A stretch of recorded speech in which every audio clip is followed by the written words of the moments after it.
6 বছরের শিশু কন্যা ধর্ষণ কাণ্ডের অভিযোগে অভিযুক্ত সজল দেকে 20 বছরের কারাদণ্ডে দণ্ডিত করে বিলোনিয়া বিশেষ আদালত। 16 জনের সাক্ষ্য বাক্য গ্রহণের পর অভিযুক্ত সজল দেকে পস্কো মামলায় দোষী সাব্যস্ত করার পর বিলোনিয়া বিশেষ আদালতের স্পেশাল জজ গোবিন্দ দাস মঙ্গলবার বিকেল 4টে নাগাদ 20 বছরের কারাদণ্ডের সাজার রায় ঘোষণা করেন। পাশাপাশি 10,000 টাকা জরিমানা এবং অনাদায়ী 2 মাসের কারাদণ্ডের আদেশ দেন আদালতের স্পেশাল জজ। সজলদের বাড়ি রাজনগর পিয়ারবাড়ি থানাধীন রাধানগর এলাকায়। কলেজে পড়ার সুবাদে সজলদের বিলোনিয়া থানাধীন এলাকায় এক ভাড়া বাড়িতে থাকত। সেই বাড়িতে ভাড়া থাকত এক পরিবার। এই পরিবারের 6 বছর এবং 3 বছরের শিশু কন্যা রয়েছে।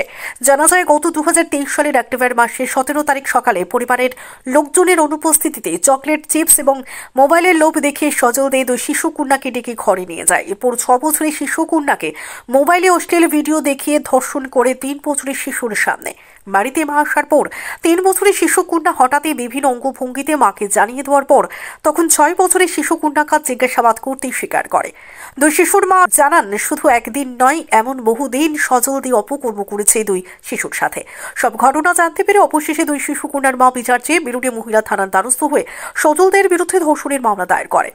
পরবর্তীতে অভিযুক্ত সজল দেকে গ্রেফতারের পর তদন্তকারী অফিসার আদালতে চার্জশিট দাখিল করে। সেই মূলে আদালত সজল দেকে দোষী সাব্যস্ত করে সাজা ঘোষণা করেন। সরকার পক্ষে মামলা পরিচালনা করেন আইনজীবী special PP advocate Prabhat Dutta. Belonia থেকে নিজস্ব প্রতিনিধি report, Nabin Tripura. Special PP Belonia special court অদ্য মাননীয় স্পেশাল জাজ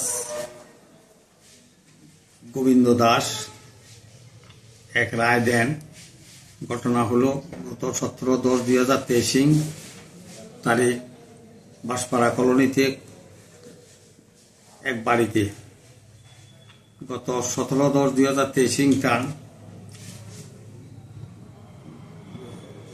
ভাড়া বাড়িতে সজলদের নামক একটা ছেলে কলেজে পড়ে, সে তার বাড়ি হলো রাধানগর, সে সেখানে ভাড়া থাকতো। ভাড়া থাকাকালীন ওই বাড়িতে অন্য একটা ফ্যামিলিও ভাড়া থাকতো। তো আরেক ফ্যামিলির 2 নাবালিকা শিশু কন্যা বয়স 6 বছর এবং 3 বছর, এদেরকে বাড়ির তাদের গার্জিয়ানের অনুপস্থিতিতে ঘরে নিয়ে চকলেট দেখাইয়া এবং মোবাইল দেখাইয়া, মোবাইলে বিশ্রী ফটো দেখাইয়া এই মেয়েগুলিকে বড় মেয়েটাকে রেপ করছে। এবং এই জন্য আজকে মাননীয় আদালত 16 জনের সাক্ষী হওয়ার পরে রায় ঘোষণা করেন। রায় দেন 20 বছরের সজল থেকে 20 বছরের কারাদণ্ড এবং 10,000 টাকা জরিমানা। 10,000 টাকা দিতে না পারলে 2 মাসের জেল। পক্সো আইনের 6 ধারায় মাননীয় আদালত সজল দেখে কারাদণ্ডে দণ্ডিত করে।